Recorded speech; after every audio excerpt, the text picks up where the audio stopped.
നമസ്കാരം, മലയാളി വാർത്തയിലേക്ക് സ്വാഗതം. ബാബ വാങ്കയെയും നോസ്ട്രഡാമസിനെയും വ്യത്യസ്തരാക്കുന്നത് ഭാവി മുന്നിൽ കാണാനും അവ പ്രവചിക്കാനുമുള്ള കഴിവുകളാണ്. ഇവർ രണ്ടും ലോകം കണ്ട ഏറ്റവും മികച്ച ജ്യോതിഷിമാരാണ്. ബാബ വാങ്ക പ്രവചിച്ചവയിൽ 85% നടന്നു കഴിഞ്ഞു. പശ്ചിമേഷ്യയെ മുൾമുനെ നിർത്തുന്ന ഇറാൻ ഇസ്രയേൽ സംഘർഷം നേരത്തെ തന്നെ ബാബ വാങ്ക പ്രവചിച്ചിരുന്നു. അവർ മരിക്കുന്നതിന് മുമ്പ് പ്രവചിച്ച കാര്യങ്ങളിലാണ് ഇറാനും ഇസ്രയേലും തമ്മിൽ യുദ്ധമുണ്ടാകുമെന്ന് പ്രവചിച്ചിരുന്നത്. ഈ വർഷം ഇതിനോടകം പല കാര്യങ്ങളും ബാബ വാങ്ക പ്രവചിച്ചത് സത്യമായി വന്നിട്ടുണ്ട്. ഇവയൊന്നും വെറുതെ പ്രവചിക്കുകയല്ല, മറിച്ച് യാഥാർത്ഥ്യമാവുകയാണ് ചെയ്തിരിക്കുന്നത്. ഇപ്പോഴിതാ അവരുടെ മറ്റൊരു പ്രവചനം യാഥാർത്ഥ്യമായിരിക്കുകയാണ്. ഡൊണാൾഡ് ട്രംപിന് വെടിയേറ്റതുമായി ബന്ധപ്പെട്ടുള്ളതാണ് ഈ പ്രവചനം. സോഷ്യൽ മീഡിയയിൽ ആകെ തരംഗമായിരിക്കുകയാണ് ബാബ വാങ്കയുടെ പ്രവചനം. വർഷങ്ങൾക്ക് മുമ്പേ ബാബ വാങ്ക പ്രവചിച്ച കാര്യങ്ങളാണ് ഇപ്പോൾ യാഥാർത്ഥ്യമായി വരുന്നത്. മുൻ US പ്രസിഡന്റിന്റെ ജീവൻ തന്നെ അപകടത്തിലാകുമെന്ന് നേരത്തെ ബാബ വാങ്ക പ്രവചിച്ചിരുന്നു. ശനിയാഴ്ചയാണ് ട്രംപിന് നേരെ 20കാരൻ വെടിയുതിർത്തത്. പെൻസിൽവാനിയയിലെ ബർലറി വെച്ചുള്ള പ്രചാരണ പരിപാടിക്കിടെയാണ് ട്രംപിന് നേരെ വധശ്രമം ഉണ്ടായത്. ഈ സമയം ട്രംപ് സംസാരിച്ചുകൊണ്ടിരിക്കുകയായിരുന്നു. തോമസ് മാത്യു ക്രൂസ് എന്നയാളാണ് വെടിവെച്ചതെന്ന് പിന്നീട് FBI കണ്ടെത്തിയിരുന്നു.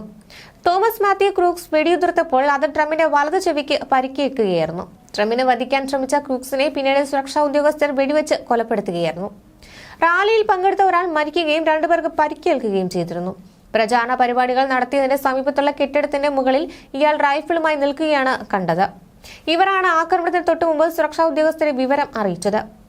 വ്ളാഡിമിർ പുടിന്റെയും ഡൊണാൾഡ് ട്രംപിന്റെയും ജീവൻ അപകടത്തിലാവുമെന്നായിരുന്നു പ്രവചനത്തിലുണ്ടായിരുന്നത്.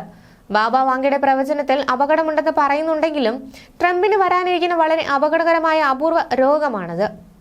അത് ബാധിച്ചു കഴിഞ്ഞാൽ ട്രംപിന് യാതൊന്നും കേൾക്കാൻ സാധിക്കില്ല. അതുപോലെ ബ്രെയിൻ ട്യൂമറും ട്രംപിനെ തേടിയെത്തുമെന്നും ബാബ വാങ്കയുടെ പ്രവചനത്തിലുണ്ട്. ബാബ വാങ്കയുടെ പ്രവചനത്തിൽ പറയുന്നത് പോലെ ട്രംപിന്റെ ജീവന് തന്നെ ഭീഷണിയുണ്ടെന്നാണ് ഇത് തെളിയിക്കുന്നത്. ഈ പ്രവചനം വൈറലാവാൻ കാരണവും അതാണ്.